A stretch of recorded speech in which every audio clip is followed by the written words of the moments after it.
नमस्कार, मैं Yogesh Sahni team breaking live में आपका स्वागत है। आइए मिलते हैं एक जबरदस्त डायरेक्टर से। सर, क्या नाम पड़ेगा आपका? मेरा नाम वीरू ठाकुर है जी आप सभी को मेरा नमस्कार। बिग ब्रेकिंग देखने वाले सभी दर्शकों जी ठीक। सर, ये आपका सिनेमा का जर्नी कब से शुरू हुआ?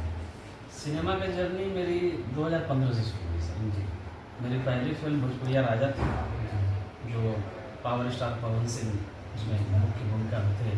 काजल अडवाणी जी थी, उमेश जी थे। सर, ये आप डायरेक्शन भी करते हैं। सर, आपके डायरेक्शन में कितनी सिनेमा आपने वर्क किया? मेरी डायरेक्शन में 2 फिल्में आ गई हैं और 2-3 फिल्मों की शूटिंग अभी शुरू होने वाली है।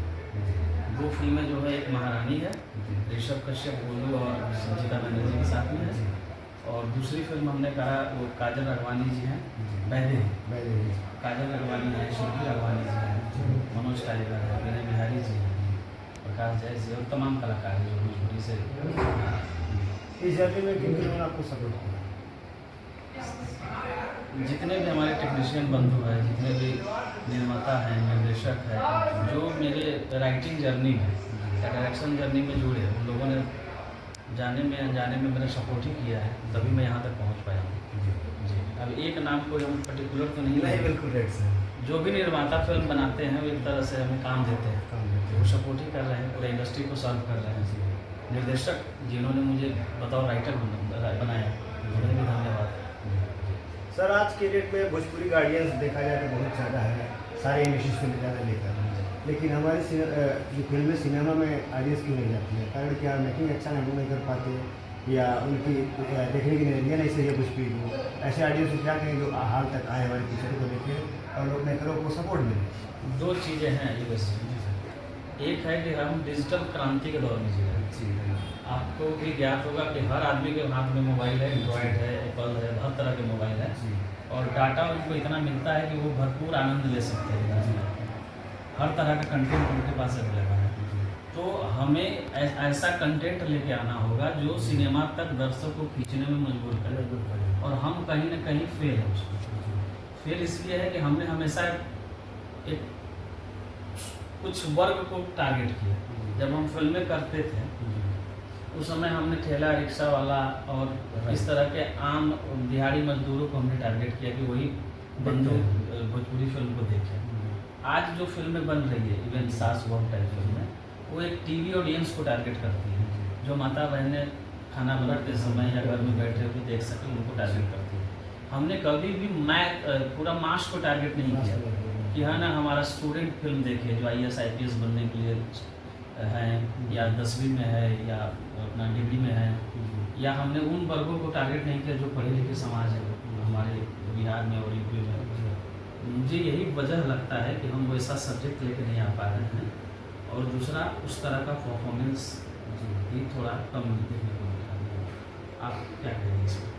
मैं यही कहना चाहूँगा सर, हमको सहमत नहीं कहेंगे, क्योंकि ऑडियंस हमारी जो है जिस तरह आप बनाएंगे वो देखना पसंद करेगी। क्योंकि जबकि इंडस्ट्री सिनेमा के दौर में हर लैंग्वेज की फिल्में काम करती हैं, सबका अलग कंसेप्ट होता है, लोगों को 8-10 लोग लाते हैं, क्योंकि हमारी ऑडियंस उनकी सिनेमा देखती है, 100%। अब बिजनेस अच्छा करके जाते हैं। हम लोग अपने सिनेमा को नहीं देख पाते हैं और हाल तक जाने में शर्म लगती है। जबकि भोजपुरी हीन भावना कुछ ऐसे भी वर्ग हमारे समाज में जो भोजपुरी हीन भावना देखते हैं, जबकि ऐसा कुछ नहीं। सिनेमा हमारी इतनी अच्छी से बनती है, सर पे पल्लू रहता है हीरोइन को, आप देखते हैं। नहीं, मैं वल्गैरिटी की बात नहीं कर रहा। वल्गैरिटी तो भोजपुरी सिनेमा से कब का चला गया।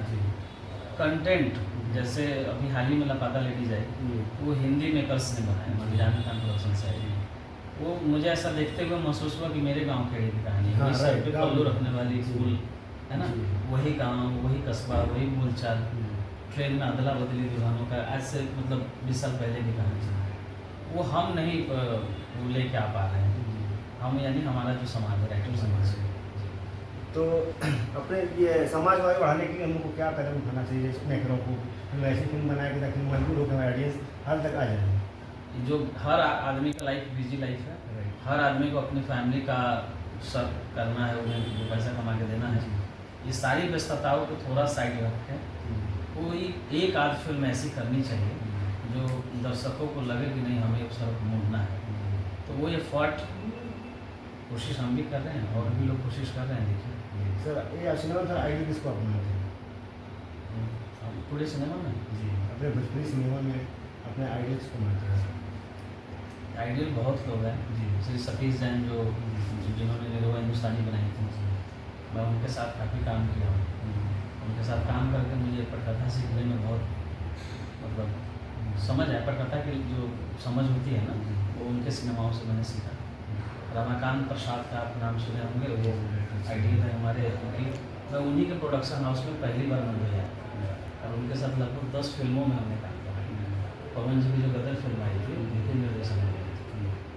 अभी सर आप जस्ट वेलकम टूर कर रहे हैं, इसकी राइटिंग जो आपने किया है ये हमारे पब्लिक को क्या एंटरटेनमेंट मिलेगी? 100% इंटरटेनमेंट देगी, क्योंकि वेलकम टू एक कॉमेडी फिल्म है। और आप सभी भाई बंधुओं से अनुरोध है कि आप लोग आइए। मनी मेराज अभिनीत ये फिल्म है, उनकी पूरी टीम काफ़ी मेहनत कर रही है आज 15-16 दिनों से। हम लोग भी मेहनत कर रहे हैं, हमारे पत्रकार बंधु लोग भी मेहनत कर रहे हैं। आप लोग फिल्म को देखिए, वेलकम टू बहुत जल्द आ रही है आपके सिनेमा घर में। ये सिनेमा की फिल्म है, इसे सिनेमा में देखिएगा। सर ये आपका आगामी प्रोजेक्ट कौन सा है जो डायरेक्टर ग्रुप में आप काम कर रहे हैं? मैं डायरेक्शन में जो काम कर रहा हूँ उस फिल्म में एक कलेश कुमार करके टाइटल है, गृह क्लेश के ऊपर फिल्म आएगी। एक फिल्म और है संभावित टाइटल, तो अभी हम लोग उसका उजागर नहीं करेंगे, लेकिन अक्टूबर में उसकी शूटिंग होगी। सर से बात बहुत अच्छा लगा। मैं योगेश सानी, बिग बेटी लाइन में आपका स्वागत है।